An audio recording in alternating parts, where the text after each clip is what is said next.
Selamat malam, Pak Tutung. Malam. Kok Pak Tuntung? Pak Raden nih. Ya, nggak apa-apa, lanjut. Oke, mohon maaf nih Pak Tuntung, dadakan. Kita live lagi. Karena dadakannya itu isu yang lagi hangat saat ini, Pak. Reshuffle kabinet oleh Presiden Prabowo Subianto. Ya, Apa sih Pak dasarnya Prabowo mereshuffle? Terus bagaimana Anda melihat langkah Pak Presiden Prabowo Subianto ini yang melakukan reshuffle kabinet di tengah periode pemerintahnya?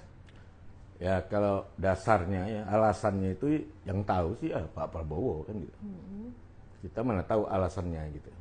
Apalagi kenapa Menteri A dicopot ya, kemudian Menteri B tidak gitu kan.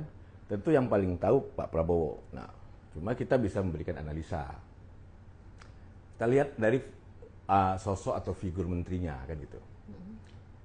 Kalau kita lihat sekarang yang dicopot kan Menko Polkam, Bapak Budi Gunawan, yang tentu pasti ada ya kaitannya erat sekali dengan peristiwa yang terjadi belakangan ini ya, beberapa hari ini, yaitu yang aksi massa yang cukup besar gitu di Jakarta dan hampir di seluruh Indonesia. Nah, kemudian di situ ada Sri Mulyani. Nah, kalau Sri Mulyani dicopot, ya kan, ini tentu kalau dibilang ada desakan untuk menurunkan dia, menurut saya belum terlalu signifikan ya alasan itu. Tetapi ini akan mengakibatkan penggantian Ibu Sri Mulyani ini membuat rezim Prabowo ini beralih dari zona nyaman, comfort zone ya, menjadi zona yang lebih menantang, yaitu ini mungkin lebih progresif nanti ke depannya. Nah, kalau dibilang Ibu Sri Mulyani itu gagal, ya tentu tidak ya. Kenapa? Karena dia itu kan bukan baru ini jadi menteri ya. Okay. Dulu sejak 2004 pun sudah jadi menteri. Nah, jadi kalau memilih Sri Mulyani ini kan sebenarnya bagi rejim manapun ini kan merupakan semacam garansi ya. Kalau dipegang oleh Sri Mulyani maka ekonomi Indonesia itu pasti akan lebih stabil kan, keuangan stabil ya.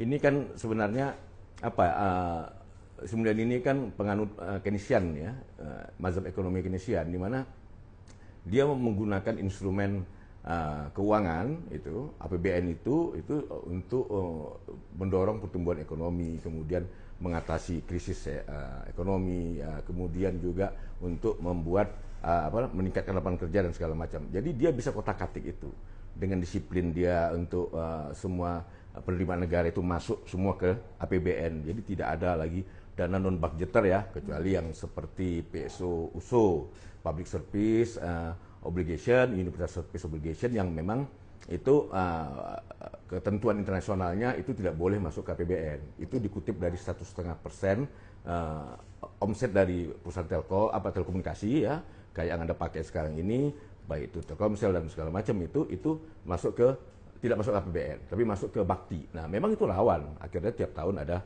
korupsi di situ kan. Nah, kemudian di sini nih mungkin dibilang orang kena kegagalan Ibu Sri Mulyani. Kenapa? Karena Agustus kemarin itu kan baru dapat 900 triliun penerimaan pajak kita, kan luar biasa berbahaya. Nah, tetapi itu kan tidak kesalahan Ibu Sri Mulyani, ya kan? Kenapa?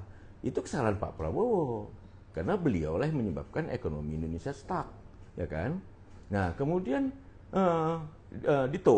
Dito-nya apa? Kan tidak ada isu miring tentang dia misalnya. Tetapi kalau kita lihat lebih dalam lagi, Dito ini ya mungkin ya gara-gara perkaranya kemarin itu yang masalah Bakti tadi itu, uang dari setoran dari Telekomunikasi Corporation itu disetorkan ke Bakti ya, yang lembaga di bawah Menko Info, yang memang setiap tahun tuh ada korupsi di sana pasti, ya kan? Karena memang pengawasannya luar biasa longgar dan memang prakteknya begitu. Nah, itu kan dia dapat bagian untuk jatah anggota fraksi Golkar di DPR Komisi 1. Nah, itu kalau tidak salah kan dia terima 27 miliar ya kan. Nah, mungkin itu. Tetapi kalau lebih di dalam lagi kita lihat bahwasannya dia kan aman-aman saja. Nah, Lalu kan di balik itu ada apa gitu kan?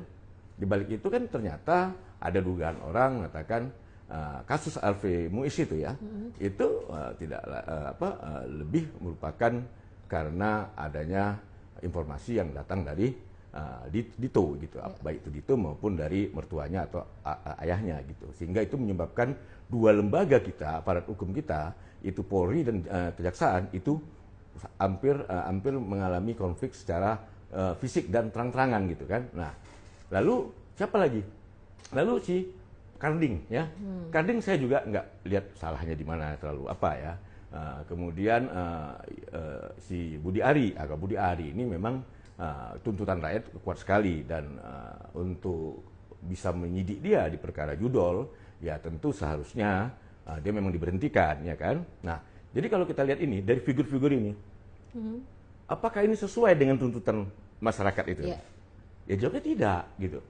Jawabnya tidak.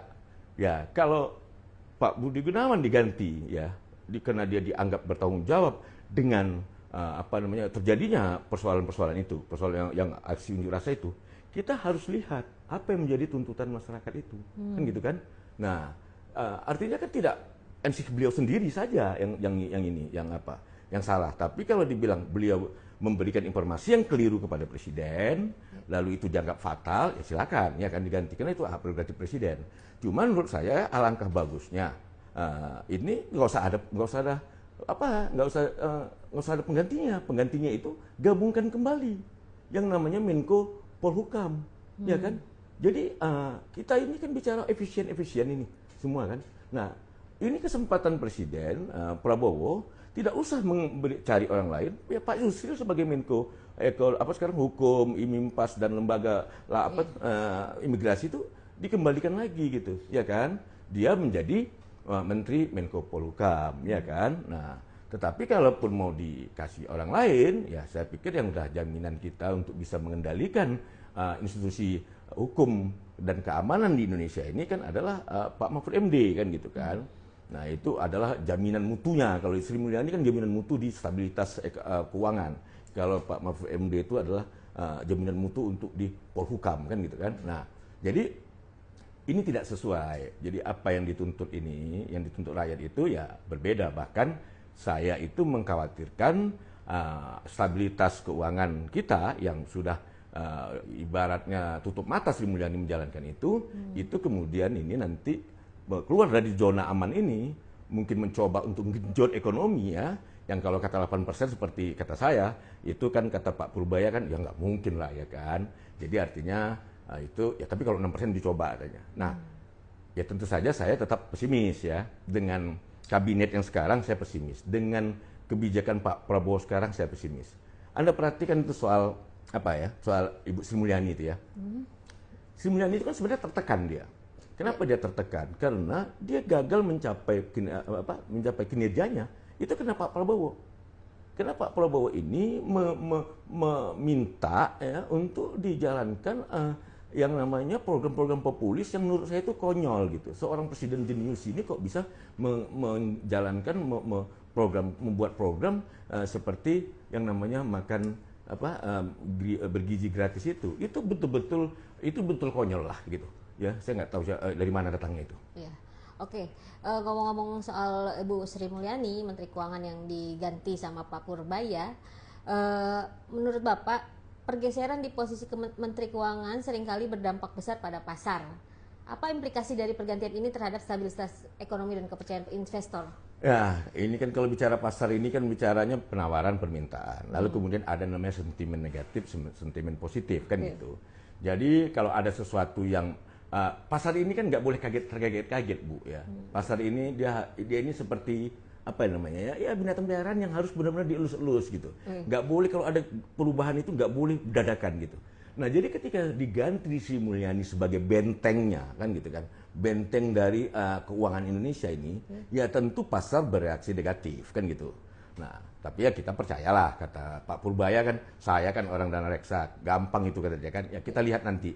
Nah, yang penting adalah ya jangan sampai bunuh diri gitu kan. Kenapa? Saya itu sangat khawatir dengan program populisnya Pak Prabowo yang memberikan tekanan luar biasa besar kepada APBN kita. penerimaan negara hancur, pengeluaran jor-joran, sumber korupsi, dan fungsi APBN sebagai stimulus dan penggerak perekonomian tuh tidak jalan ketika dengan makan siang gratis dan kemudian dengan proyek-proyek populis itu gitu. Yang benar itu kan adalah pemerintah ini menyiapkan semuanya, fasilitas infrastruktur dengan kuat, memastikan adanya kepastian hukum, lalu kemudian membackup yang namanya penegakan hukum, dan kemudian baru mengundang sebesar-besarnya investasi asing, kan gitu kan Bu. Jadi kalau kita perhatikan Hong Kong, Cina, ya, Korea Selatan, semua negara-negara maju di dunia itu adalah pemerintah itu kuat, tetapi dalam penegakan hukum. Dan pemerintah itu kuat dalam menyediakan infrastruktur, ya kan? Tetapi untuk pasar dikasih bebas, untuk investasi dikasih seluas-luasnya dengan dukungan yang penuh gitu. Nah, di kabinet Prabowo ini nggak kelihatan kita nggak kelihatan sama sekali. Jadi saya pesimis Bu, gitu, pesimis. Ya bukan berarti saya saya pesimis karena realistis gitu, ya, pesimis realistis. Kalau ada sekarang anggota kabinet atau cendekiawan atau siapapun itu yang bilang ekonomi Indonesia nanti bisa tumbuh 5,5 saja, itu saya angkat topi sama dia Bu, ke topi. Kita akan turun di bawah 5%. Oke. Pertanyaan selanjutnya adalah bagaimana dampak terhadap partai politiknya? Kalau partai politik ini kan dia sepanjang dia tidak berkurang jatah bagian kekuasaannya, ya tentu dia diam-diam saja, nggak ada masalah sama dia. Cuma kalau kita lihat kan Karding diganti Muhtarudin, yang artinya ini kan bukan kader yang sama. Maka ini tentu akan menimbulkan dampak, ya. Kalau Muhtarudin itu kalau nggak salah Golkar, ya kan, Karding kalau nggak salah PKB, ya. Nah maka ini akan berbahaya bagi Prabowo kalau tidak memberikan kompensasi yang lain kepada Karding, kan, kepada PKB gitu ya. Tetapi intinya adalah saya melihat begini, kabinet Prabowo itu kalau dikasih skor nilainya itu adalah 3,5 Bu, 5 aja nggak bisa. Kenapa? Karena tidak the right man on the right place. Tidak senada, tidak konsisten dengan teriakan efisiensi, ya kan? Tidak senada, tidak sama, tidak mendukung pertumbuhan ekonomi yang tinggi yang diharapkannya. Kabinetnya ini bukan kabinet pejuang ini kabinet kompromi Bu. Kabinet kompromi, ya, contoh ini ya, orang dari antah berantah, mungkin karena bapaknya atau dia penyumbang terbesar di kampanye, ya kemudian jadi menteri pariwisata. Ya kalau saya simpel, kalau saya presiden, menteri pariwisata itu saya cari aja siapa sih pengusaha pariwisata Indonesia yang top, ya. Ada siapa itu si Panorama, ya, Budi wisata apa namanya itu toh. Nah, itu beliau itu nomor 1, dia bisa menjalankan sektor pariwisata, lalu kemudian tunjuk dia jadi Menteri Pariwisata. Kenapa saya sangat concern dengan pariwisata ini? Pariwisata ini Bu adalah cara mudah cari duit, cara mudah mengamankan posisi devisa negara dengan cost of product, cost service yang sangat kecil yang dibawa oleh turis-turis asing itu adalah devisa langsung. Dan kalau ini masuk kan luar biasa manfaatnya. Nah, tetapi kita itu tetap nomor buncit. Ditunjuklah yang tidak jelas itu jadi Menteri Pariwisata. Menteri Pariwisata ini nggak main-main Bu, tidak main-main. Kenapa? Karena di dunia ini banyak negara di dunia ini hidupnya itu hanya dari pariwisata saja dan mereka makmur. Kita kan kayak dianaktirikan dengan menunjuk menteri yang tidak jelas, gitu kan? Nggak pernah muncul lagi. Nggak muncul. Nah, jadi saya bilang menterinya ini, ya termasuk Menteri Luar Negeri kita Pak Sugiono itu, kan nggak. Ini kan bagus orangnya, tapi nggak tepat di situ Bu, kan? Banyak sekali menteri yang tidak tepat. Pak Teddy jadi Mensescap, ya nggak tepat kan gitu kan? Nah jadi banyak sekali. Gini, Seskap itu adalah jantungnya kekuasaan gitu. Mensescap itu Bu adalah orang nomor 2 setelah presiden. Bahkan wakil presiden pun kalau dalam posisi Seskap, dia adalah orang nomor 2. Di pemerintahan dialah yang menggerakkan roda itu. Dia bukan ajudan gitu. Jadi ketika Pak Prabowo menyamakan Seskap dengan ajudan, ya saya jadi angkat begini, saya pusing saya gitu kan. Ada apa ini gitu kan gitu. Kalau Setnek itu kan harusnya adalah yang berurusan sama lembaga negara, posisi dia itu setara, koordinasi segala macam. Seskap perintah dia ke bawah. Nah ini Seskap ini harus orang yang betul-betul kuat. Dulu Pak SBY itu siapa yang Pak Dipo Alam, ya kan, seorang aktivis yang tegas dan luar biasa. Nah itu bisa jalan Bu. Jadi contohlah yang sudah bagus gitu. Pak SBY dulu kalau nggak diganggu dia Bu, nggak diganggu dengan macam-macam dan krisis itu Bu, itu 6,5% rata-rata bisa, ya. Tapi karena ada krisis mortgage, ada krisis macam-macam digoyang lagi Mercenturi, macam-macam. Belum lagi ketika datanglah agenda asing mau jadikan Pak Jokowi menjadi presiden, lalu dia acak-acak diganggu Pak SBY, tapi dia survive dengan 6% rata-rata per tahun, Bu. Ya. Lalu daya tahan ekonomi kita kuat. Hutang kita zaman PSBY itu dia tinggalkan itu 2.600, Bu. Ya, utang negara kita, utang pemerintah kita waktu Pak SBY presiden itu 1.300, Bu. Ya. Jadi dia 2 kali lipat, 2.600. Tetapi penerimaan pajak kita tahun 2004 cuma 250 triliun, Bu. Pak SBY tinggalkan itu 1.400 triliun. Coba. Jadi dari 250 ke 2.400 itu berapa? 600%, ya Bu kan? Dia utang pemerintah naik 100, tapi penerimaan pajak 600%, Bu. Ya kan? Ibu tahu sekarang berapa utang pemerintah Republik Indonesia? 9.100. Ibu bayangkan 9.100 dan prediksi nanti 2025 berakhir itu akan mencapai 9.300 triliun, Bu. Ibu, dari 2.600 Pak SBY ke 9.000, Bu. Ini lebih hampir 400%, Bu. Naiknya. Itu duitnya kemana, Pak? I don't know. Ada katanya jago ke infrastruktur, tapi infrastrukturnya nggak jelas. Buat makan gratis? Makan gratis kan baru ya. Cuma kalau diteruskan ya konyol, saya bilang. Ya, berhentikanlah makan siang gratis itu, bergizi itu nggak jelas itu. Itu tak jelas dan sangat menghancurkan Pak Prabowo. Demi cintaku padamu, berhentilah makan siang gratis itu. Oke. Lanjut Pak ya. Ya. Dari sisi timing dan momen ya, kenapa reshuffle ini dilakukannya sekarang? Gitu. Apakah ada sebuah peristiwa atau akumulasi masalah yang jadi pemicu utamanya? Enggak. Ini reshuffle ini kan kemarin demo besar itu, ya. Asli karena itu. Jadi kalau saya kan dari awal udah kecewa melihat kabinet nilai 3,5 ini, Bu ya. Lalu kemudian ternyata terlihat kan pertumbuhan ekonomi kita 4,7 ya. Sekali lagi jangan kepala BPS yang diganti kalau 4,7. Ganti itu menteri semua kan gitu kan. Nah, kemudian Bu ya, kemarin terjadi itu, lalu kan para ketua umum partai menindak tegas kader-kadernya. Tetapi ketika Pak Prabowo pidato, kan dia seolah-olah kan tuntutan tidak kepada dia nyalahkan DPR terus kan. Nah, kemarin inilah yang menjadi tindakan dia. Tindakan dia itu adalah dia bukan memberhentikan menteri yang menjadi tuntutan rakyat, tetapi menteri yang menyebabkan terjadinya tuntutan rakyat. Itu, coba ya. Okay. Jadi dia bukan memecat menteri yang menjadi tuntutan rakyat.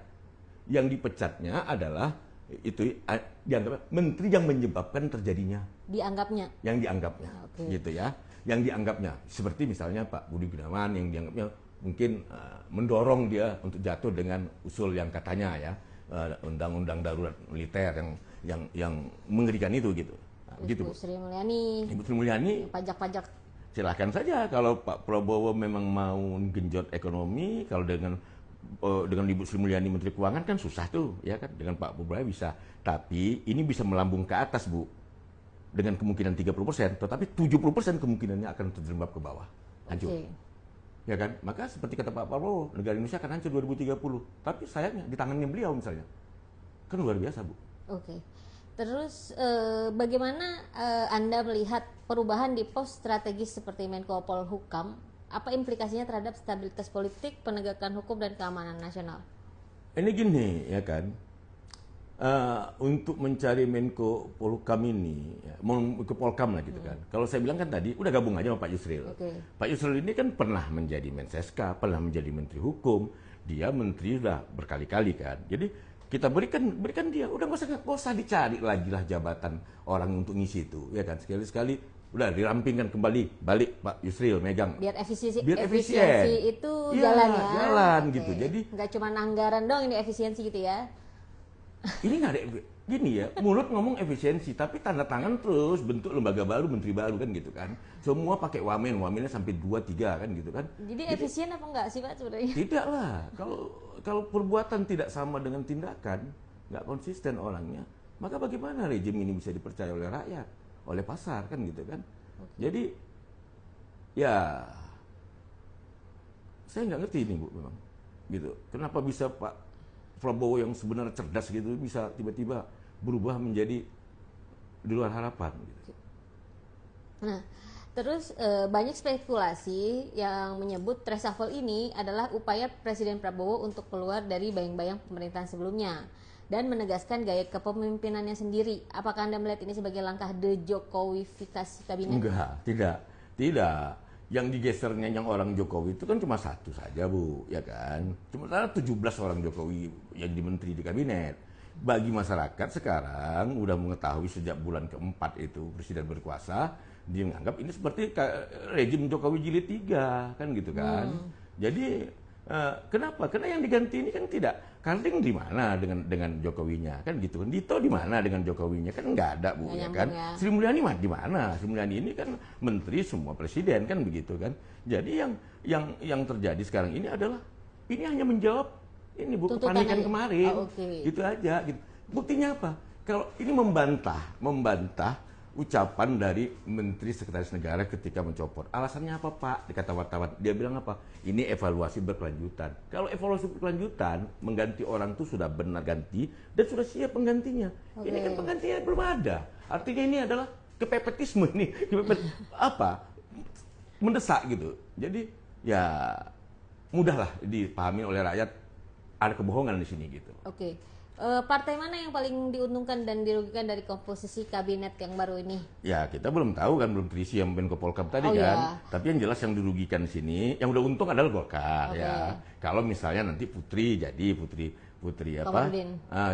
Komarudin ya kan. Jadi dia nambah 1 ya kan. Tetapi ya kita lihat saja gitu kan, apakah Prabowo lebih memikirkan rakyat dengan merampingkan Menko Polhukam menjadi bergabung satu Menko Polhukam, atau dia mencari-cari orang, kemudian orang yang dipilihnya salah lagi kan gitu. Ya sudah gitu, wassalam lah kan gitu.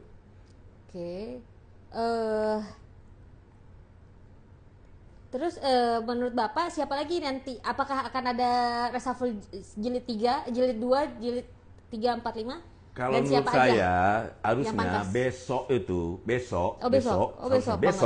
ini tanggal 9 ya, ulang tahun PSB ya. Iya. Ini tanggal 9. Tanggal 9 ini, kalau bisa tanggal 10 besok.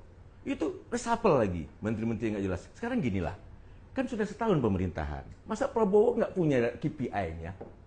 Hanya like and dislike ini.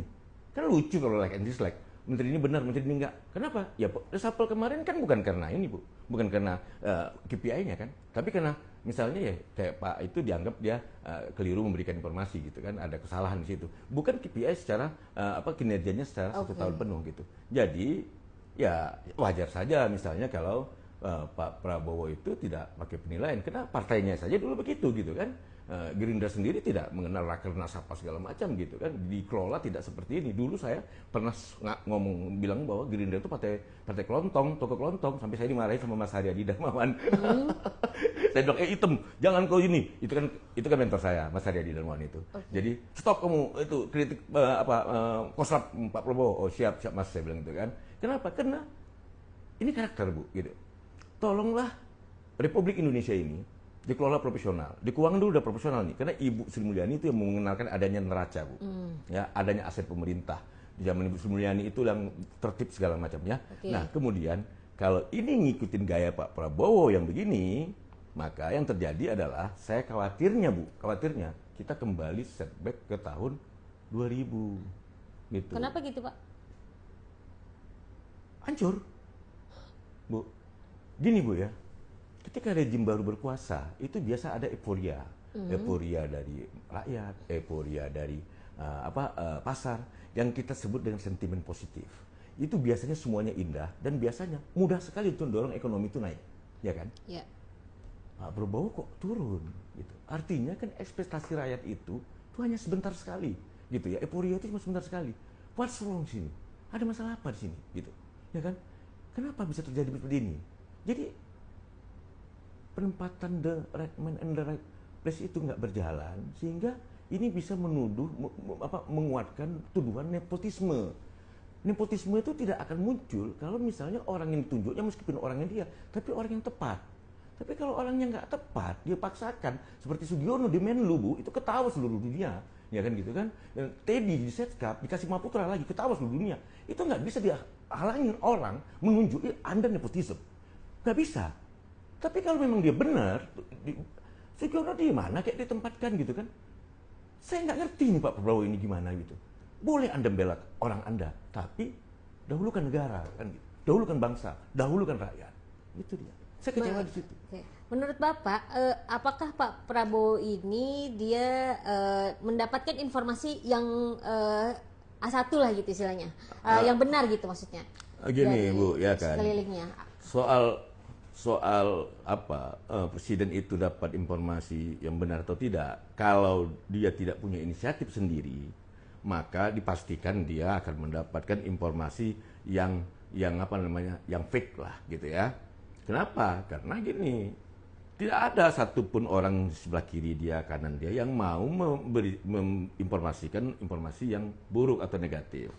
Ibu kan tahu dalam politik, ya orang yang ngasih berita buruk dia kepalanya duluan dipenggal Bu, ya bukan karena dianya, tapi karena dia ngasih informasi yang buruk. Maka semua di sekeliling presiden itu akan selalu memberikan informasi yang bagus-bagus saja. Maka si presiden inilah yang harus keluar dia keluar punya inisiatif dia untuk mencoba dia bisa punya akses kan gitu.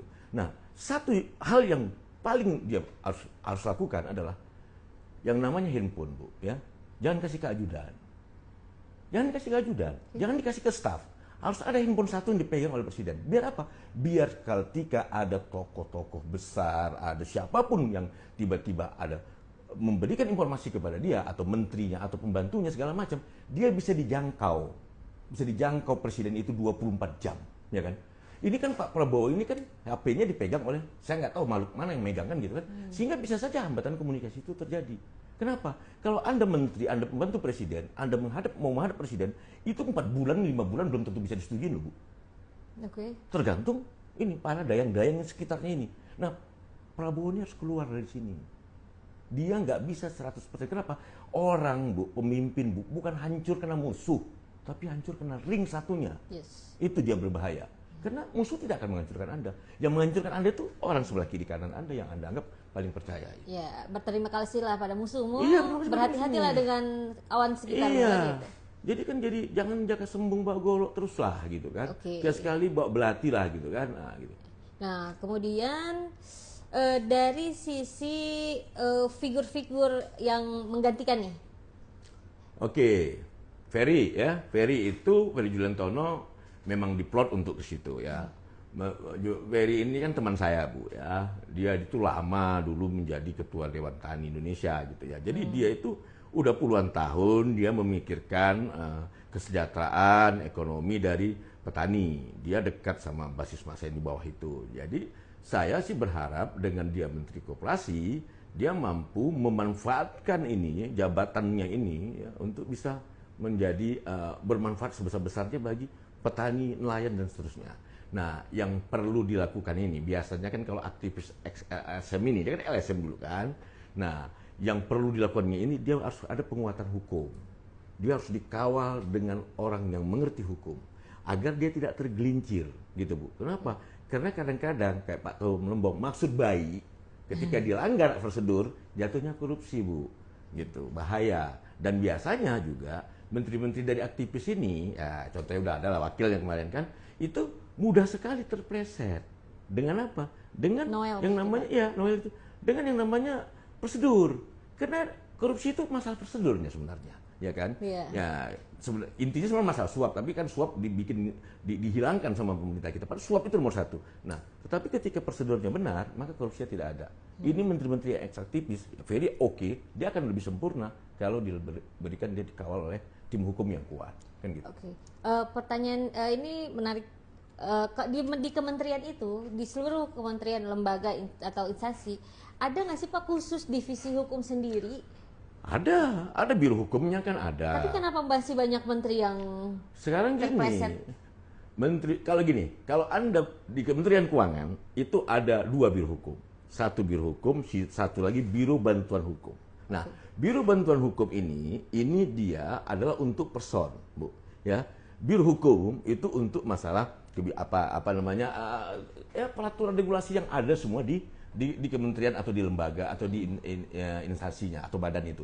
Tapi kalau di Kementerian Keuangan ada biro bantuan hukum. Biro bantuan hukum ini dia itu berfungsi, memang di keuangan ini masih berfungsi lebih banyak kalau ada masalah hukum, mendampingi dan segala macam.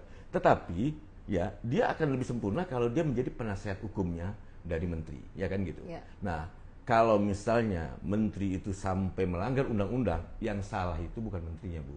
Ya, yang salah itu adalah para pembantunya. Tapi kalau menteri itu bisa terima uang, itu yang salah menterinya. Oke. Ya. Ya, apalagi kalau misalnya kayak dia buat aturan, dia Ya. sendiri yang langgar kayak gitu. Iya, itu berbahaya. Oke. Itu udah maruk itu namanya kan, Bu. Udah, gitu. Oke, Ya. terus menurut Bapak, apa ekspektasi terbesar masyarakat dari kabinet baru yang hasil reshuffle ini? Nggak ada. Nggak ada. Saya ngelihat nggak ada. Kenapa? Ketika ada ganti orang kaget aja, loh.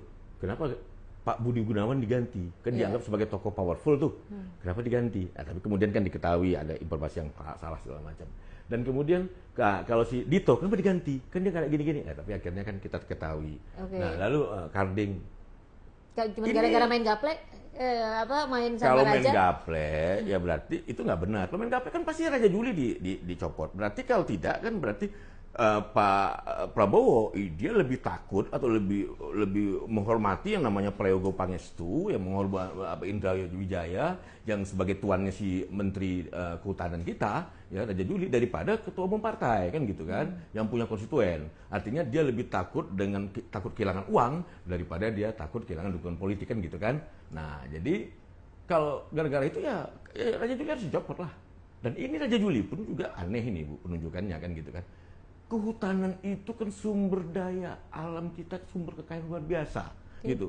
Mbok dikasih lah orang yang ahlinya di situ, bagaimana bisa yang namanya hutan itu bisa bermanfaat sebesar-besar untuk rakyat dan negara, ya kan? Saya bukan meragukan Raja Juli, tapi saya lihat memang kinerjanya jeblok, kan gitu, Bu. Dia nanti hanya mikir bagaimana kepentingan Raja Hutan saja, Prayogo Pangestu, bosnya yang punya PSI itu kan gitu.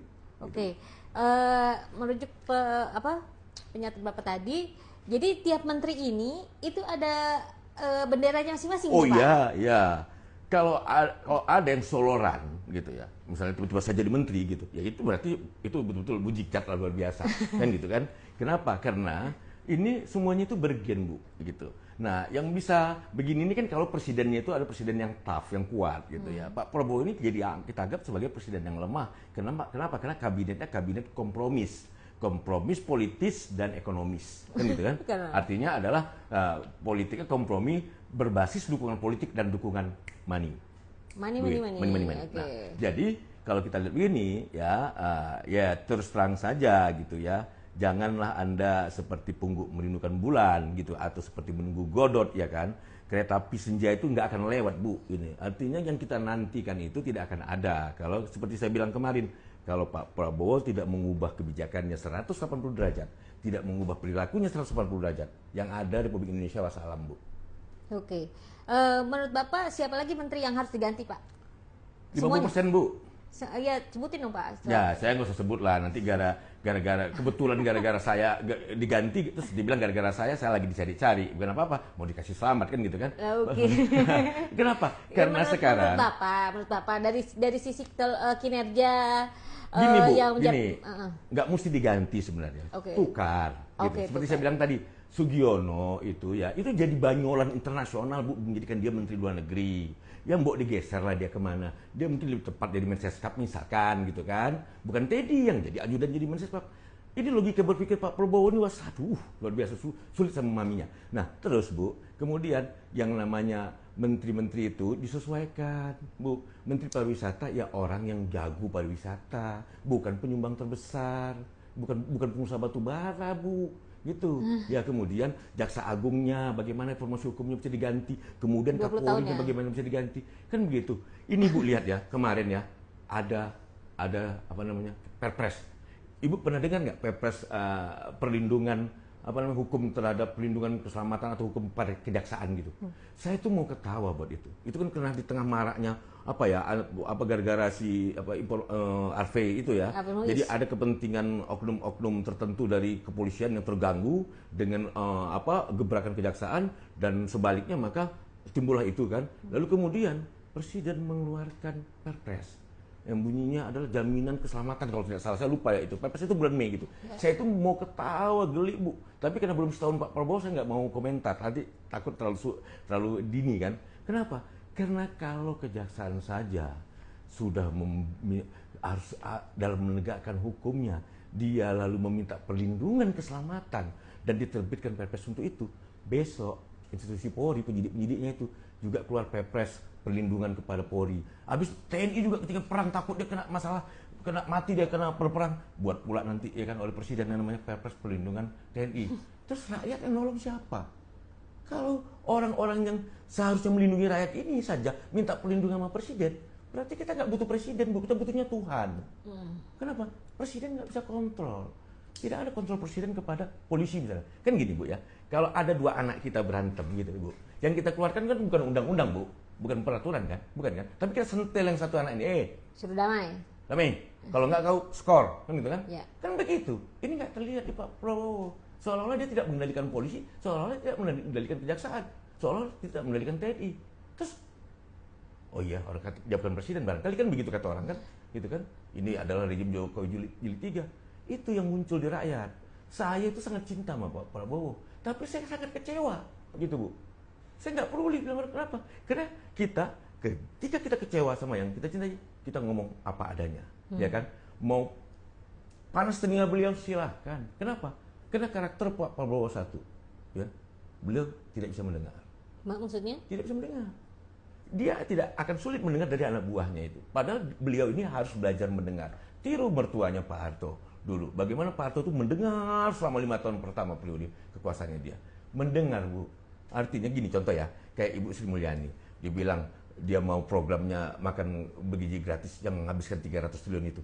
Ibu Sri Mulyani itu kan udah nggak happy dengan itu. Ini tekanan beban pada APBN. Sementara tidak menghasilkan apapun kan gitu kan.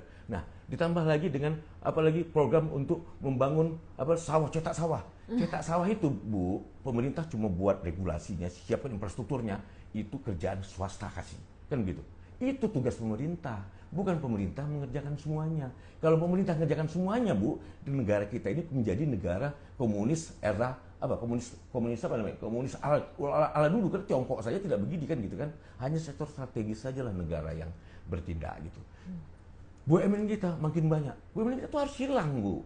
BUMN itu hanya kepada sektor di mana swasta tidak berminat, di mana ekonomi skillnya tidak terpenuhi, di mana tidak ada orang yang mau berbisnis itu. Baru masuk BUMN. Ini bukan BUMN semua yang buat. BUMN makin banyak, buat lagi dan antara, uangnya dari APBN. Aduh, saya bilang, ini kok kacau balau begini gitu kan gitu.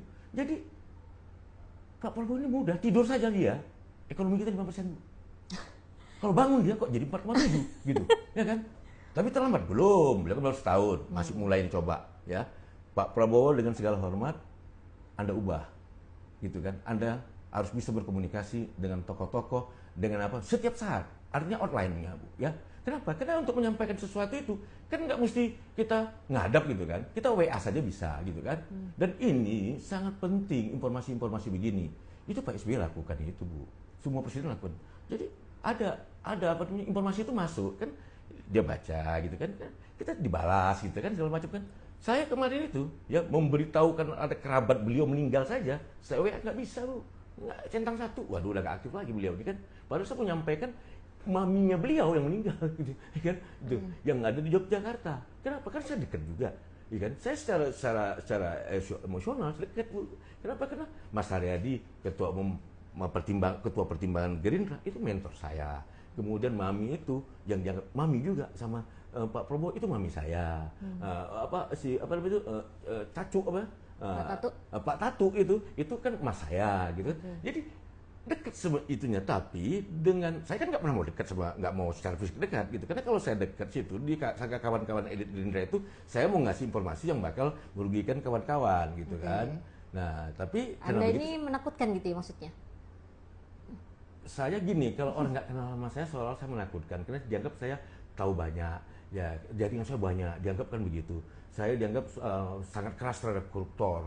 Saya dianggap terlalu keras gitu, ceplos-ceplos belak-belakan segala macam. Tapi kalau kata Bang Hatta, kau ini yang membuat hidup menarik Den, kata gitu kan. Kenapa? Karena kita bisa memberikan pandangan dari sisi lain, gitu. Dan kita itu ngamuk kita, malah kita tidak dengan benci gitu. Saya ini ngomongin Pak Prabowo ini tidak dengan benci tapi dengan sayang gitu, ya kan? Terserah orang nilainya gimana gitu. Ya kenapa? Karena gini, saya 2014 kalau nggak salah pada 2019 ya, itu saya pernah ditelepon oleh Pak Yusuf Rawi ya. Itu kan orang dekat pendeta itu dekat sama keluarga Prabowo. Itu 2 jam lebih Bu. Ya, saya lupa tahunnya itu. Untuk membujuk bilang untuk membujuk Pak Prabowo jangan mencalonkan diri jadi capres. Karena takut. Iya, 2 jam lebih berbicara saya sama beliau. Termasuk juga BK dulu almarhum Bambang Kristiono ya kan berkomunikasi sama saya. Ya kalau Mas Arya dia kan kerjanya kan kalau saya kritik Pak Prabowo, hitam, jangan kau kritik dia lagi kan gitu kan. Nah, jangan. Nah, tapi saya itu galau kalau misalnya melihat ada yang salah gitu. Saya nggak suka melihat ada yang salah. Karena dia dia sekarang udah presiden. Kalau Pak Prabowo salah, efeknya kasihan rakyat Pak Prabowo kan gitu. Nah, Pak Prabowo ini harus mengambil langkah itu yang terarah, yang terukur gitu kan. Nah, belajarlah dari para pemimpin bangsa kita yang ada. Kemudian cobalah beliau mendengar. Kemudian coba sekali-sekali Bapak jauhkan sedikit yang satu Bapak itu. Ya kan gitu. Saya pernah dalam satu kesempatan menyampaikan kepada beliau, Pak, yang satu Bapak nggak steril, saya bilang. Nah, lalu kan beliau paksa saya untuk sebut, siapa Den, ya kan? Nah, ya, saya dipaksa-paksa saya sebutlah nama seperti Ibu bilang itu kan. Yeah. Akhirnya kan saya dimusuhin sama nama itu, sama kawan itu kan. Jadi kan saya nggak enak. Jadi makanya saya nggak mau ke situ. Kenapa? Karena kalau ditanya saya dengan beliau, siapa Den orang saya yang berkhianat? Saya kan nggak bisa bohong Bu, saya anti bohong. Saya pasti jujur. Nah, ketika saya bilang, beliau pasti nggak akan percaya. Kalau beliau tanya sama saya, Den siapa pengkhianat di sekeliling saya? Saya akan sebut Bu, 3 atau 4 nama. Beliau nggak akan percaya Bu. Tidak akan percaya. Kenapa? Karena sesungguhnya orang yang sangkanya sangat dekat sama dia adalah musuhnya. Oke.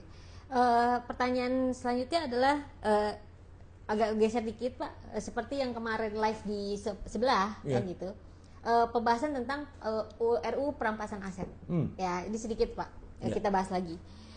Kenapa RUU perampasan aset? Kenapa nggak RUU KUHP? Ya, KUHP, rancangan KUHP ya. Ya. Ya, sama pertanyaan kita. Kenapa nggak disahkan KUHP, rancangan KUHP jadi undang-undang dan disahkan dengan yang sempurna? Kenapa? Karena sebulan 2 bulan terakhir ini kelihatan ada agenda tersembunyi, kemudian tidak transparansi lagi yang namanya pembahasan DIM ya, daftar inventaris masalah yang ada di KUHP. Nah, kan begini, KUHP ini kan mau dijadikan kita sebagai pedoman satu-satunya Bu ya untuk hukum acara pidana. Nah, rakyatnya harus peduli. Rakyat jangan pikir KUHP itu adalah suatu hal yang remeh-temeh, tidak. KUHP ini adalah mengatur bagaimana cara Anda ditangkap, mengatur bagaimana hak Anda itu sebagai seorang tersangka, mengatur hak Anda itu ketika ada digeledah, mengatur hak Anda itu ketika Anda dihukum dan segala macam.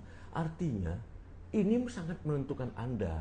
Dan ke depan ini kan semua orang bersentuhan sama hukum. Jadi kalau hukum acaranya ini dibuat itu bagus sempurna, memang konsekuensinya kewenangan negara berkurang. Kan begitu. Ketika hak asasi rakyat, ketika perlindungan hukum kepada rakyat dikuatkan, secara otomatis kan kewenangan penyidik ini berkurang, kan gitu kan. Jadi ini kan gini, kita mau KUHP kita ini adalah KUHP yang beradab ya. KUHP yang beradab. Artinya tidak boleh ada lagi penangkapan tanpa ada surat perintah ya. Tidak boleh ada lagi rekayasa perkara. Saya termasuk korbannya rekayasa perkara Bu ya. Nah, jangan lagi ada penyiksaan gitu kan. Dunia ini sudah beradab gitu. Nah, Indonesia harus beradab gitu. Dan kita semua harus dengan profesionalisme. Bukan diatur dengan rupiah untuk menentukan pasal, bukan diatur dengan rupiah untuk menentukan hukuman gitu ya kan. Nah, yang ini sayangnya Bu, 3 ini Bu, penegakan hukum ini Pak Prabowo kayaknya nggak peduli gitu. Makanya saya jadi bingung gitu. Oke. Urgensinya apa sih Pak? Urgensi dari RUU KUHP itu? RUU perampasan aset, sorry. Urgensinya apa? Tanya yang dorong itulah. Kenapa? Karena ini kan undang-undang ini gini, undang-undang ini secara filosofis dia ketika disahkan dia harus langsung batal Bu. Kenapa? Semua pasalnya itu inkonstitusional, bertentangan sama undang-undang dasar. Pasal-pasalnya itu semuanya bertentangan sama undang-undang dasar dan bertentangan sama ajas-ajas hukum pidana. Makanya yang mengusung ini pasti punya agenda politik besar. Misalnya ya Bu ya, dengan adanya undang-undang ini kan gini. Ini Bu tahu, boleh merampas tanpa adanya putusan. Nah, kebetulan saya kan sekarang ini lagi mewakili orang warga negara Indonesia yang dirampas hartanya Bu. Ya secara oleh pemerintah. Ada gugatan Bapak? Iya, saya lagi gugat ini. Jadi Nah, saya tahu persis nih, ya kan? Yang begini ini Bu, ya. Apa namanya? Tidak ada aja undang-undangnya, ya. Yang namanya abuse of power itu Bu, ya. Itu akan muncul ketika Anda punya kekuasaan itu kan. Power tends to corrupt, Bu, ya kan? Yes. Absolute power corrupt absolutely. Jadi ketika ada kekuasaan ini, misalnya penyidik aja nggak punya, dia harus minta. Contoh sekarang nih, kita penggeledahan Bu, kan harus izin kepada ketua pengadilan Yeah. di KUHAP. Prakteknya apa Bu? Nyusul semuanya. Ini saja sudah dilanggar. Apalagi perampasan aset Bu, nggak pakai izin segala macam. Pokoknya diduga sikat. Gila nggak? Ini undang-undang bunuh diri. Baru namanya. diduga, bukan pas dia dinyatakan tersangka. Tidak, karena di sini bunyinya ada apa? Ini adalah undang-undang ini berlaku ya Bu ya, ketika orang itu tidak bisa diadili, ketika dia diputus bebas. Kan aneh gitu. Orang diputus lepas dari tuntutan, undang-undang ini memungkinkan untuk disita hartanya. Terus apa dasarnya? Tak suka belaka? Atau kepingin mengambil hartanya dia? Jadi ini undang-undang perampasan aset ini adalah undang-undang setan, saya bilang gitu. Terus sinkronisasi Pak ya. Bagaimana Anda menilai sinkronisasi RUU perampasan aset dengan UU Tipikor? Apakah RUU ini justru bisa melemahkan atau memperkuat upaya pemberantasan korupsi? Gini, upaya pemberantasan korupsi itu bukan tergantung lagi seperti undang perampasan aset ini nggak ada urusannya Bu sama pemberantasan korupsi, nggak ada. Hah? Nggak ada urusannya dengan efektivitas pemberantasan korupsi, nggak ada undang perampasan aset ini. Jadi? Kenapa? Nggak ada. Ini hanya untuk politik aja. Mau hantam orang, ambil hartanya, rampok hartanya segala macam. Ini undang-undang setan, nggak ada gunanya. Oke? Nah, yang perlu itu adalah revitalisasi kembali KPK. Kembalikan ke KPK itu ke tahun 2001 dulu pembentukannya bagaimana kan? Jangan dibikin fungsinya. Lalu kemudian apa itu fungsinya? KPK itu tugasnya memperkuat lembaga. Artinya dia kerjanya menangkap polisi, jaksa, hakim yang korup. Bukan yang lain. Itu aja. Utamanya itu, Bu. Oke, BPK? Ya termasuk. Oh, termasuk. Ya yang memiliki tupoksi untuk pengawasan, ya kan, pemeriksaan itu. Khusus itu yuk. Itu dulu dihajar. Oke. Gitu. Kalau ini bersihlah Republik. Masalahnya kan Republik ini kotor kan karena itu kotor, Bu. Bagaimana KPK bisa menjalankan fungsinya kalau di dalamnya saja, di dalamnya itu yang seperti ketika ada perekrutan yang direkrut itu justru dari instansi hukum lain. Oh iya, ini kan masalah kemandirian KPK ya, misalnya untuk merekrut penyidik sendiri kan gitu kan, yang tidak bergantung kepada Polri terutama atau kejaksaan.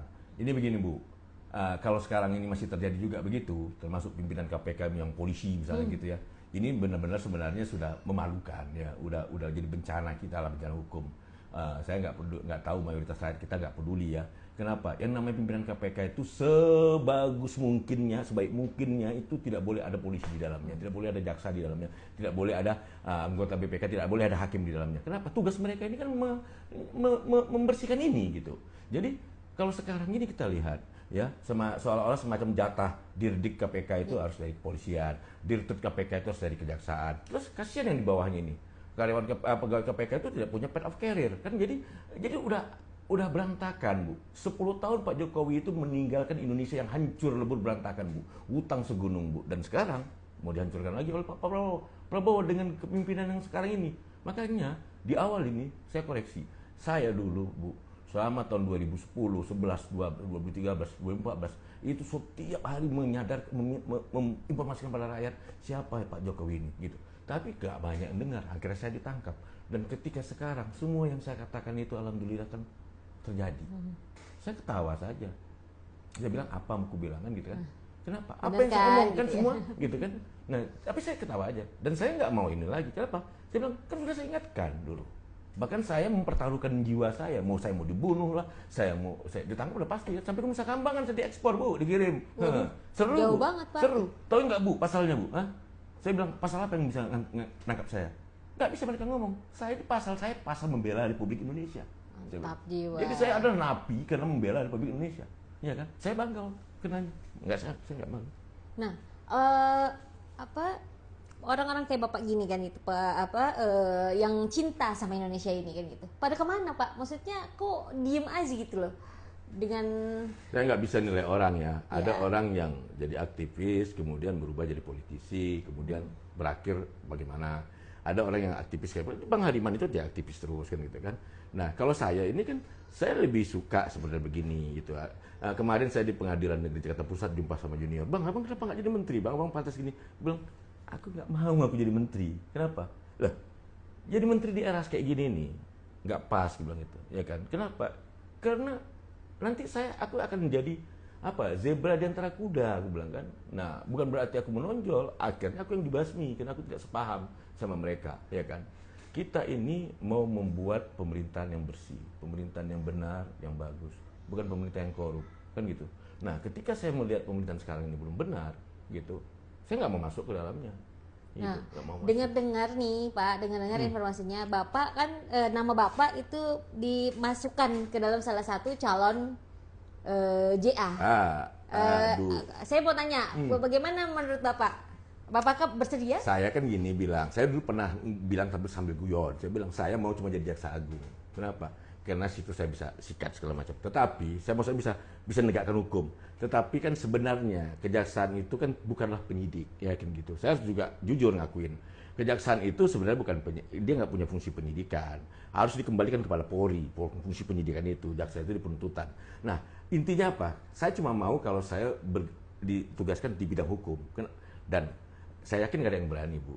Saya ini kan orang yang paling keras soal itu. Saya paling anti suap, saya paling anti segala macam. Saya kalau enggak peduli saya siapapun. Yang saya takutin cuma Allah saja. Yang dimaksud sama Bapak nggak berani itu yang mana, Pak?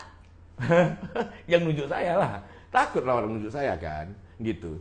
Saya kan orangnya nggak pernah kompromi, Bu. Dianggap terlalu keras kan, gitu kan. Saya nggak peduli kan, gitu. Kenapa? Saya bilang kalau ya seperti mungkin saya modelnya seperti Bang Eha Mahua gitu ya. Bang Eha Mahua kan nggak pernah bisa jadi ketua pimpinan KPK, tapi kan dialah ketua KPK yang pertama sebenarnya. Waktu masih menjadi apa itu namanya lembaga apa itu. Dulu ada sebelum KPK dalam badannya itu Bang Eha Mahua. Tetapi setelah itu nggak bisa. Dan Ibu tahu ada orang yang sangat luar biasa memimpin KPK bernama Busromo Kodas. Hanya setahun, Bu. DPR gemetar sama dia lalu diberhentikan dia. Dicari jalannya, dia masih 3 tahun lagi diganti dia jadi ketua KPK, jadi wakil saja. Kenapa DPR gemetar? Apa takut kosong? Ya seperti sekarang lah. Kalau zaman Pak Busro ini, Bu, ya, dia nggak akan kompres bilang ini ada korupsi yang dilakukan oleh semua anggota Komisi 11. Ya, periode 2019-2024 korupsi menerima dana CSR tahun anggaran 2020-2023 dari BI dan dari OJK. Wow. Nilainya udah pasti T itu kan. Nah, lalu kemudian itu udah stop sampai di situ. Rakyat kan bilang nih, nengok nonton. Apa aksinya? Pak, Anda ini Komisi Pemberantasan Korupsi atau Komisi Pemberitahuan Korupsi, ya kan? Kalau zaman Pak Busro itu, jadi itu masih koma. Jadi 53 anggota komisi ini jadi tersangka. Itu baru saya begini, Bu. Kalau udah begini, kalau udah begitu, Bu, kejadiannya DPR itu, Bu, 2 tahun itu nggak akan berani mereka korupsi. Ditangkap 53 orang itu. Kenapa nggak mau KPK itu kayak gitu? Bodoh kali KPK itu. Dia punya kepower itu. Jadikan 53 Komisi 11 yang kemarin menerima dana CSR itu korupsi. Jangan cuma Saryoto aja gitu. Jadi ini kan diskriminasi melanggar pasal 1 dari undang-undang KWP, Bu, kan gitu. Bahwasanya setiap orang yang bersalah itu dipastikan harus diproses hukum. Tetapi yang terjadi kan KPK melindungi 50-an orang Komisi 11 yang korupsi itu. Pak, ada pertanyaan dari Bang Indra Miladi. Oh ya, dari Aceh ini ya. Iya. Kenapa Abang nggak bongkar lagi kasus-kasus korupsi, kasus-kasus seperti dulu? Giniin, saya itu ketika saya di penjara, ya kan adik saya meninggal, ya kan. Kemudian saya dipindah-pindah itu. Kalau ada tamu saya dari luar negeri, pasti saya dipindah-pindah. Jadi saya 7 kali pindah. Terus di dalam itu saya melihat, ya kan, ternyata banyak orang dalam penjara itu adalah korban dari mafia hukum atau rekayasa hukum. Artinya banyak mereka itu bukan tidak bersalah, tapi dihukum tidak dengan yang sebenarnya. Jadi saya mikir, selama ini saya membela bangsa dan negara itu konsepnya itu terlalu luas, terlalu abstrak gitu kan. Akhirnya saya bersumpah dalam hati saya akan keluar nanti, saya akan bela orang-orang tertindas gitu, ya kan. Sudah cukuplah saya membela negaranya gitu kan. Saya jadi membela orang tertindas. Maka begitu saya keluar dari penjara, saya langsung membuka kantor law firm. Dan kalau setiap tahun di antara 15 perkara saya itu biasanya 10 atau 9 itu semuanya sifatnya adalah pro bono gitu. Nah, jadi kalau saya bongkar korupsi sekarang, gini ya. DPR habis ya, Pak? Sekarang ini nggak usah dibongkar korupsi itu. Korupsi ini sekarang udah berjalan-jalan di depan mata kita, ya kan? Seperti kemarin itulah. Kan kerjaan saya kan diambil alih KPK. KPK membongkar korupsi kan, tapi tidak menindaklanjuti. Nah, jadi ya mau bilang apa gitu kan? Mau bilang apa? Karena memang hukum nggak bergerak sekarang, nggak berjalan. Hukum nggak berjalan dan nggak mungkin ekonomi bisa lewat dari 5% kalau hukum tidak berjalan. Karena Pak Prabowo cuekin hukum gitu. Nah, ini ada lagi nih, rindu kita nih sama tweet-tweetnya Abang. Ya sama kan, saya itu tidak mau lagi terlibat seperti itu ya. Tetapi kalau kawan-kawan untuk diskusi kan sering banyak diskusi. Kemarin juga mantan Kapolri juga ada ketemu saya, kemarin ngobrol ya kan. Nah, cerita. Nah, jadi intinya kan begini, intinya adalah untuk membantu negara itu kan banyak jalannya. Kalau untuk membongkar korupsi membantu negara udah nggak zamannya. Kenapa? Karena semua pada korupsi kan gitu kan. Jadi artinya korupsi itu udah terang benerang, nggak perlu bantuan pun sebenarnya kejaksaan, kepolisian dan segala macam KPK itu bisa nangkap. Yang nggak boleh itu adalah apa? Mengkriminalisasi sektor swasta. Ini yang terjadi, Bu. Yang korup tak ditangkap, yang tak korup ditangkap. Yang ditangkap ini sektor swasta. Akibatnya itu membuat ekonomi Indonesia terpuruk karena investor luar takut, tidak ada kepastian hukum di Indonesia. Nah, menarik ini yang kita ketahui bersama kayak kasusnya Beni Cokro, ya, terus Surya Darmadi kan gitu.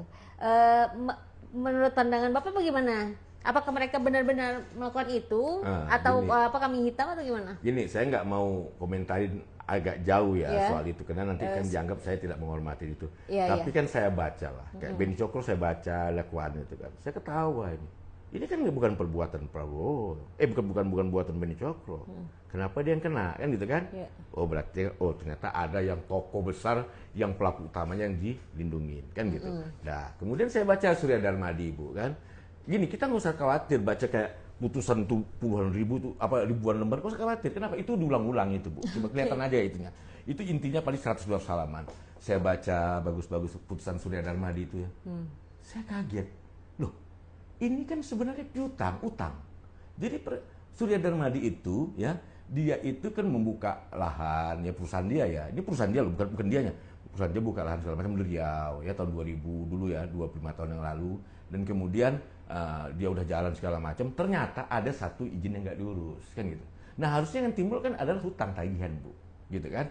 Nah harusnya kan ini masalahnya seperti utang pajak dan segala macam. Ini kan cuma masalah iuran dana reboisasi yang nggak dia bayar, IDR, ya kan, pungutan yang penerimaan negara bukan pajak. Nah tetapi yang terjadi apa Bu? Yang terjadi adalah dia dituduh korupsi, padahal itu tagihannya itu pun yang udah daluarsa itu, ya tuduhan daluarsanya itu kan tuduhan tunggakan itu udah daluarsa, udah lebih 10 tahun udah nggak bisa lagi ditagih. Tapi dia ketika dia membuka lahan dulu tahun 2000 itu dianggap dia telah korupsi tanpa izin, lalu kemudian menjadi alat, menjadi legitimasi untuk bisa menyita semua hartanya. Saya bilang begitu dalam hati saya, memangnya ini yang membesarkan perusahaan ini siapa, ya kan? Surya Darmadi kan ini perusahaan PT-PT Bu, yang berbuat mungkin PT-nya dia, bukan dianya. Jadi subjek hukum PT sebagai subjek hukum yang sempurna, yang menurut undang-undang, kok bisa ditimpakan pada Surya Darmadi? Terlepas salah benarnya, nggak suka orang ya, tapi saya lihat Surya Darmadi nggak salah di sini, gitu. Ini kriminalisasi sektor swasta, ya kan? Dan hebatnya sekarang pimpin tentara pula itu, ya kan? Nah, diambil tuh militer itu, jadi itunya dia. Nah ini kan ke dunia internasional kan bilang, rezim kita ini seperti preman, gitu, ya kan? Ngambil aja, tuduh aja, terus mau undang-undang pelepasan aset Bu, makin ngeri saya Bu, ya. Jadi yang terjadi Indonesia saat ini gitu ya Pak, sama pada tahun 66, apakah sama Pak? Kalau 66 itu gini ya, kalau mau dibilang 66 ada yang sama Bu. Nah, gini, waktu tahun 66 pada saat itu pemerintah nggak punya uang sama sekali, tidak punya infrastruktur sama sekali. Lalu kemudian, Bu ya, pemerintah membuat inventarisasi. Itu kan pada saat itu Kabinet Bikora membuat bulan Maret itu tim inventarisasi aset ya. Lalu kemudian muncullah dua nama, Bu. Yang pertama itu namanya PT Aslam, yang kedua PT Karkam ya. PT Aslam dimiliki oleh Haji Abdurrahman Aslam atau namanya Arahman Aslam. Lalu kemudian yang nomor 2 ini adalah PT Karkam ini, Karet Markam ini yang punya adalah Tengku Markam. Mereka dua ini adalah pengusaha Muslim, ya Bu ya, pengusaha Islam. Nah, ketika muncul namanya, lalu ketika negara kan pemerintah pada saat itu nggak punya apapun, Bu, dipinjamlah sarana mereka. Karkam dipinjam kapalnya, siapa dipinjam pelabuhan-pelabuhan gudang-gudangnya, Bu ya, semua ya dipinjam oleh pemerintah. Tetapi sebulan kemudian keluar surat keputusan bersama Waperdam Utama Hankam Pak Soeharto dan Waperdam Utama Ekonomi Sri Sultan Hamengkubuwono IX itu tanggal 14 Mei, Bu. Itu dengan SKB nomor AA garing 63 garing X gitu ya, 1966 tanggal 14 Mei. Diambil itu hartanya dia, Bu. Hartanya Aslam, orang terkaya di Indonesia, diambil hartanya semua yang digunakan untuk, katanya, kata Pak Harto di situ, kalau di berita itu katanya untuk digunakan menstabilisasikan harga-harga. Lalu kemudian karetnya ada 2000 ton dijual untuk dibelikan beras. Artinya uangnya ini mereka semua digunakan untuk kemakmuran rakyat. Kan gitu kan, Bu? Tetapi rakyat yang mana? Kenapa? Karena sebagian besar diambil oleh militer. Kan gitu, Bu? Dijadikan segala macam. Nah, itu, Bu, 384 miliar uang mereka pada saat itu. Dan gaji gubernur itu, gaji menteri baru 3.200 rupiah. Emas 1.600 rupiah. Kemudian dolar itu 240 rupiah. Hartanya Pak Aslam ini berapa? 384 miliar. Pada saat itu? Pada saat itu. Hartanya Markam itu 267 miliar. Dan satu lagi ada, tapi jauh lebih kecil, cuma 5 miliar. Nah, Ibu bayangkan itu, Bu. Beliau ini mula-mula dituduh PKI. Bagaimana PKI? Dia Muslim yang taat. Akhirnya diubah. Soekarnois dijuluki dia. Namanya gitu, aja Abdurrahman tadi. Iya. Akhirnya, Bu, nggak jelas gimana, tahun 74 pemerintah kita bilang uangnya itu dimasukin, di korting lah itu ya, sekian ratus itu. Kalau sekarang tuh nilai duitnya itu mungkin ratusan triliun gitu, Bu ya. Dan kemudian itu pemerintah ngakuinya dulu, tahun 74, itu hanya sekitar berapa ya, 441 juta rupiah dibikinnya. Gitu, tahun 74 gitu dibikin dengan alasan ada pemotongan uang. Padahal uang yang itu tuh adalah udah pemotongan uang, udah 1.000 jadi 1 rupiah. Ini mereka ini, kalau Pak Aslam ini kan dia ini kan orang keturunan Pakistan, bapaknya konglomerat di Pakistan sana. Dia dulu distributor film India kan, tunggal, dan kemudian dia juga inspektur tunggal dari Pakistan dan dari ini dari India. Kalau Pak Markam ini kan raja bangsawan Aceh, uangnya banyak segala macam. Ini orang kaya bukan karena dibilang korupsi, enggak, bukan, Bu. Dia itu disangkut pautkan sama Bung Karno kayak Aslam itu hanya karena dia menang beli peci lelangnya Bung Karno gitu. Nah, itu terjadi oleh menarik itu, Bu. Dan sekarang ya seperti itu. Jadi saya tidak setuju kalau orang bilang, wah sekarang tuh udah berhasil menyita ini. Kalau Anda menyita sektor swasta, itu namanya bunuh diri Republik Indonesia, Bu. Oke, ini ada pertanyaan lagi dari Bang Indra. Jadi analisa, ini balik lagi kita ke itu ya, ke reshuffle. Yeah. Jadi analisa Bang Raden terkait reshuffle, tadi sudah disampaikan sama Bapak, tapi ini diulangi lagi karena beliau telat masuk katanya. Ya, kemarin kenapa katanya? Apa latar belakangnya dan apa tujuan yang ingin dicapai sama Prabowo? Tadi kan saya jawab, kalau pertanyaan seperti itu, yang tahu itu Pak Prabowo jawabnya, ya kan? Tapi kita bisa menganalisa. Ya, analisa Bapak. Yang pasti adalah itu akibat demo kemarin, ada yang dianggap tidak kompeten, maka dicopotlah namanya Pak Menko Polkam, ya kan, Pak Budi Gunawan. Tapi tidak ada penggantinya. Nah, itu kan bagus, harusnya digabung satu sama Pak Yusril, nggak usah buat lagi kabinet, kan, itu satu. Yang kedua, dicopot Dito juga nggak ada persoalan. Berarti ini persoalannya adalah persoalan akibat ekses dari penetapan dia dulu mau jadi tersangka di masalah suap BTS itu kemudian berubah menjadi penyebab utama, menjadi friksinya antara kejaksaan dengan Polri yang di kasus PT Hafiz kasus korupsi Hafiz. Dan kemudian kayak si Karding juga nggak jelas itunya apanya kan. Lalu kemudian si Budi Arif itu ya memang Budi Ari ya memang ya itu nggak apa-apa lah ini ya kan, cuma satu ini aja lah mungkin agak melegakan rakyat. Tapi harus ingat, ini harus ditindaklanjuti dengan penyidikan terhadap judul yang dituduhkan pada dia itu. Nah jadi Mas Indra, ini reshuffle tak guna bagi rakyat, gitu kan. Yang reshuffle itu, yang mau benar reshuffle itu adalah bagaimana Pak Prabowo menyusun kabinetnya itu, postur kabinetnya itu sesuai dengan yang dicarakannya. Efisiensi, harus benar efisiensi. Jumlahnya nggak usah banyak, nggak usah 100 kan, kayak Bung Karno 100, ya kan. Nah kemudian adalah orang yang tepat di posisi yang tepat, kan gitu kan. Dan kemudian bukan kabinet kompromi, dia dipilih rakyat kok. Ngapain dikompromi? Dan kalau dia bukan juga kabinet pilih apa balas budi. Jangan hanya gara-gara konglomerat nyumbang Anda sekian T misalnya lalu jadikan menteri gitu kan. Ini kan memalukan gitu. Artinya Anda udah menjual belikan republik ini gitu. Nah, lalu kemudian orang-orangnya, Anda punya orang banyak, anak buah banyak, kawan banyak, segala macam. Pilih boleh berdasarkan nepotisme, tapi nomor satu itu kepentingan negara, bukan perkawan nomor satu. Ya kan? Kalau perkawan nomor satu, saya nggak suka Pak gitu. Bapak pilih saya karena saya bisa, oke. Bapak pilih saya karena saya suka Pak, nehi gitu. Kenapa? Itu artinya nggak objektif, gitu kan? Jadi objektifnya di depan, sukanya nyusul, jangan dibalik, gitu kan? Masa orang yang nggak jelas jadi Menseskap? Nah ini udah 1 jam nih Pak. Oke kan ya? Penutup ya Pak, penutup. Nah, apa pekerjaan rumah atau prioritas utama yang harus segera dieksekusi oleh para menteri yang baru dilantik untuk membuktikan kapasitas mereka kepada publik? Sekarang kan gini, ya kan? Jadi kalau menteri ini pembantu presiden, artinya dia tidak boleh punya visi sendiri, punya misi sendiri. Misi menteri, misi presiden, visi menteri, visi presiden. Nah, jadi yang belum ada ini kan adalah ya presiden ini telah buat enggak? Ini kan kerjaan Seskap sebenarnya ini. Apa kerjaan menteri-menteri ini? Menteri ini apa targetnya? Menterinya apa targetnya? Targetnya apa segala macam kan gitu kan? Jadi misalnya kalau Pak Prabowo mau 8%, anggaplah ini benar ya, anggaplah ini mungkin gitu ya. Pak Prabowo mau 8%. Oke. Maka nomor satu apa Pak Prabowo lakukan? Kita tiru Tiongkok punya ini. Dia memadukan mazhab Keynesian dengan mazhab klasik ya kan gitu kan. Tetapi dengan penguatan adalah bagaimana negara itu sangat kuat sekali dalam hukum dan pengadaan infrastruktur serta menjamin pasar bebas dengan mengundang masuk semua yang namanya investor masuk, investasi langsung.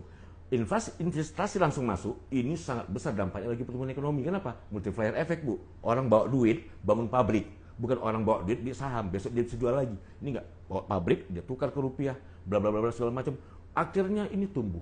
Nah, tetapi di situ dia membutuhkan 3 orang yang kuat. 1, Menko Polkam yang kuat, yang menjamin stabilitas keamanan, stabilitas politik sehingga para pengusaha itu tenang, kan gitu kan?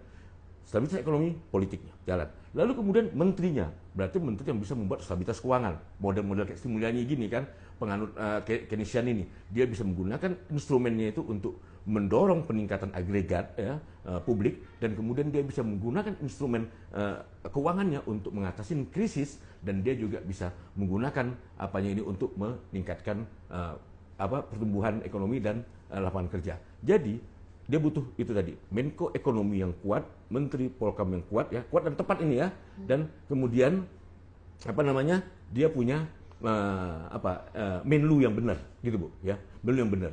Menlu itu Secretary of State ya, bukan Secretary of Presiden Direktur gitu. Menteri Sekretaris itu Secretary of State, artinya dia mewakili negara. Dia bisa campaign kemana-mana. Menlu itu marketing dia Bu, marketing untuk menjual Indonesia ini kan gitu kan. Nah, siapa yang bisa menjual Indonesia keluar? Anda kalau mau jualan Bu ke Amerika Serikat, mau bilang, Presiden, kumpulkanlah itu kadin Anda itu, kabar dagang Anda, kumpulkan. Oke, bikinlah barang-barang 10 triliun dolar lah masuk ke Indonesia gitu kan. Yang bisa ngomong ini siapa gitu kan. Pergi ke masyarakat ekonomi Eropa, pergi ke Arab, pergi ke Cina segala macam, ke Jepang. Siapa orang yang welcome negara-negara ini? Jangan orang makhluk yang tak jelas yang datang gitu kan. Ngetok pintunya nggak bisa gitu.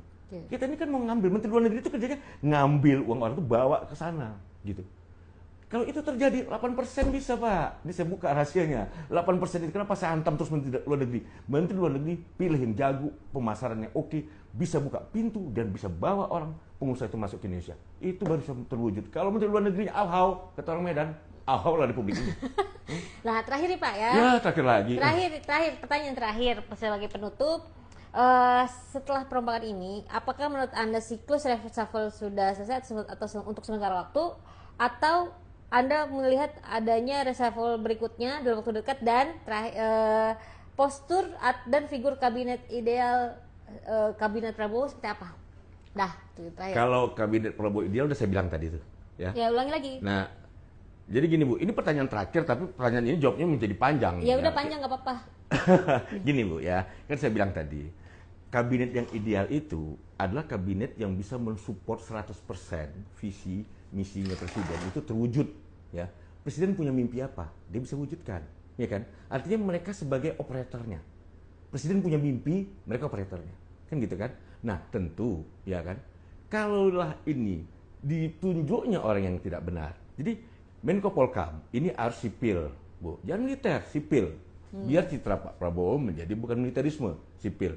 Terus orang yang sudah mapan, pilihan kita tidak ada lain, misalnya Pak Mahfud MD. Dia udah taken for granted kalau jadi Menko Polkam. Oke, pegang dia.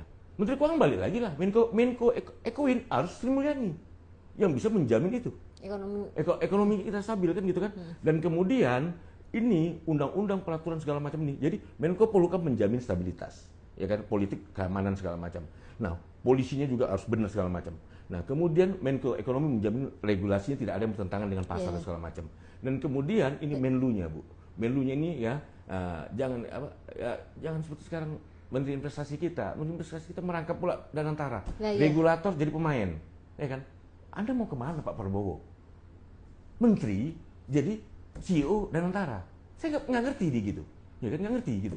Ini nggak boleh regulator menjadi pemain, wasit jadi main bola Bu. Tidak mungkin. Ini saya nggak ngerti gitu. Terus lawannya siapa? Aduh, makanya saya bilang saya nggak speech selesai dengan Pak Prabowo ini. Beliau tuh orang yang cerdas sekali, tapi kenapa jadi bodoh gitu?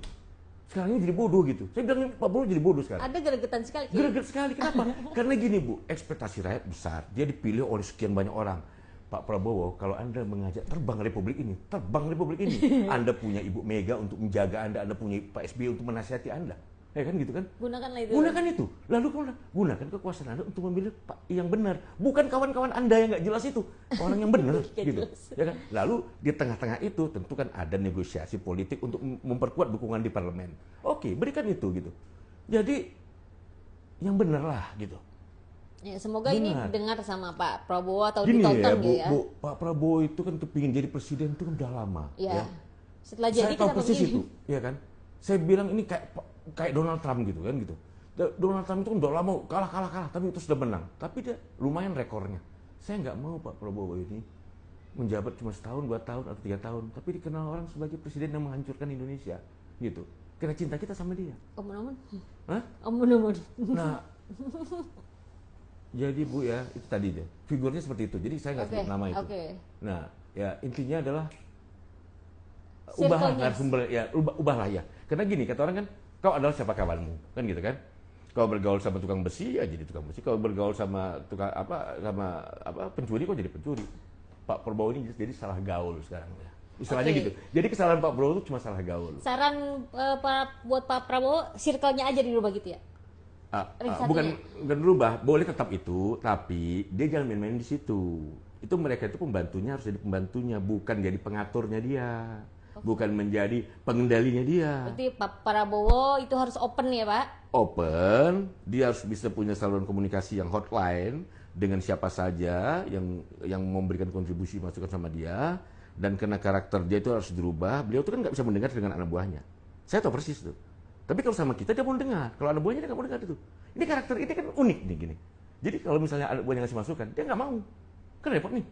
Sementara itu bagus misalnya gitu kan. Tetapi dia mungkin dengar sama yang nggak jelas ini kan gitu. Jadi ginilah ya, saya tahu banyak orang pintar di sana, tetapi kalau orang pintar itu punya misi dan visi sendiri Bu, punya agenda sendiri Bu. Berarti kan yang mati Pak Prabowo. Makin banyak orang pintar di Gerindra sana, di lingkungan elitnya, tapi mereka punya visi yang berbeda, agenda yang berbeda, Pak Prabowo jadi samsa lah Bu. Oh, ini ada lagi nih pertanyaan dari Bang Indra. Tadi mau terakhir, tapi ada lagi tuh. Pak Prabowo nggak marah-marah lagi sekarang ya Bang? Marah, Oh tetap ya. marah, itu marah. Tapi kan gini ya, Pak Prabowo mungkin belum tahu ancaman terbesar yang ada gini. Coba ini, ya ekonomi kita, utang kita 9.100 triliun loh Bu ya.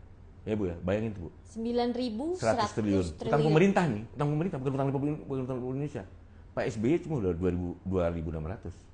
Naiknya berapa Bu selama 10 tahun itu? Pak SBY dari 1.300 ke 1.300. Ya, jadi 2.600 triliun. Jokowi dari 2.600 ke 8.100 Bu. Ya, Gila. berapa tuh? 6.000 lebih. Iya. Lalu Pak Prabowo ini Bu, setahun ini Bu, naiknya itu 12% Bu. 12%.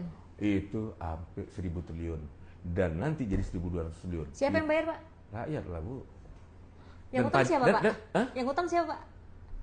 Negara, pemerintah. Kasihan Jadi banget Pak lagi. udah berhenti lah makan siang gratis tuh Pak. Itu udah nggak ada lagi. Dan antara itu Pak. Dan antara itu nggak juga. fokus Dan sih. antara udah dibilang modal BUMN itu berasal dari hasil efisiensi di ujung, bukan nahan di tengah di awal. Jadi Acak-acakan. saya nanti yang marah dengan Pak Prabowo.